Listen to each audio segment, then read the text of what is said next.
even with a new good sensor, the light still goes on, the low coolant light still goes on. So I think it's something to do with the tank, and the tank not being right for some reason. It's already full, in fact it's slightly over full, but what I'm going to do is overfill it and see if that turns the light off. If it does, that means to me anyway that there's a deformation to the tank itself, which skews the sensor in some way to prevent it from fully closing. So if I pop some coolant in and it's over full and the light goes off, there's a problem with the tank.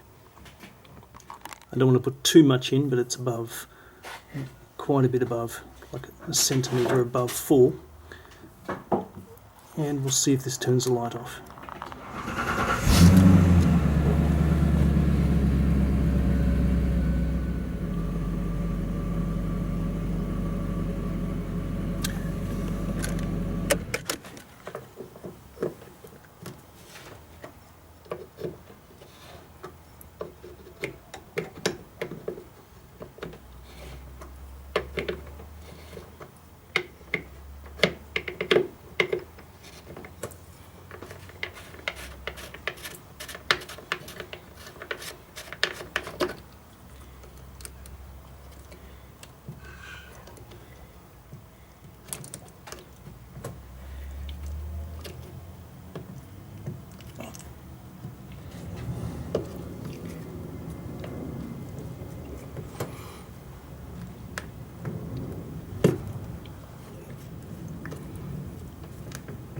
Here it is.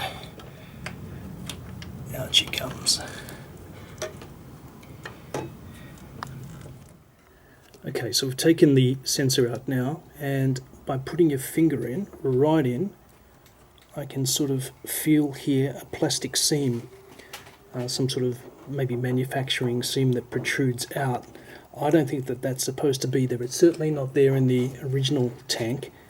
I'm just wondering to what extent that seam of plastic jutting out prevents the float from actually working and doing its job.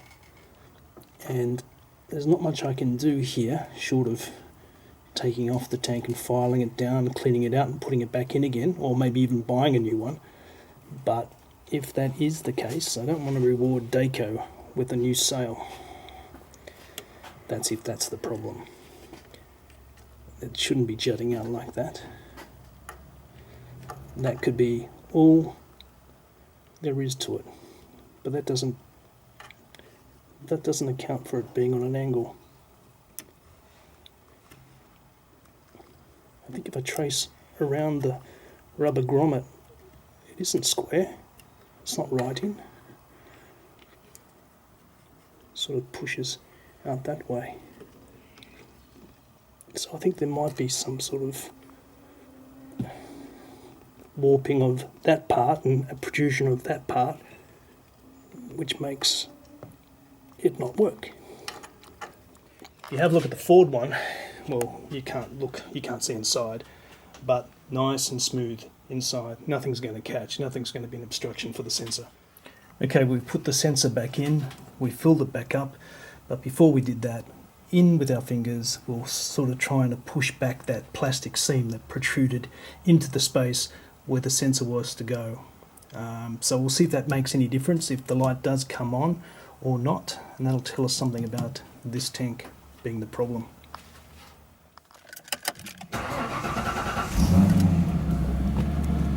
Okay, so this is with the seam bent back.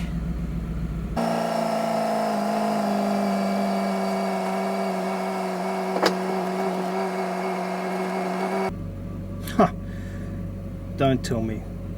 It was the tank all along. Manufacturing defect with the tank.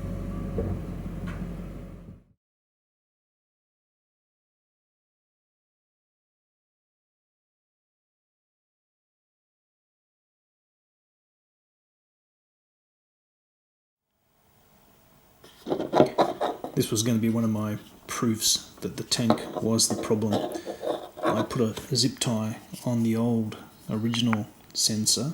This one's buggered. It's never ever going to work. It's got coolant inside, so it's leaked. and it's just useless really. But it still works if the float is up like that. It's going to turn the light off. So I put the zip tie on.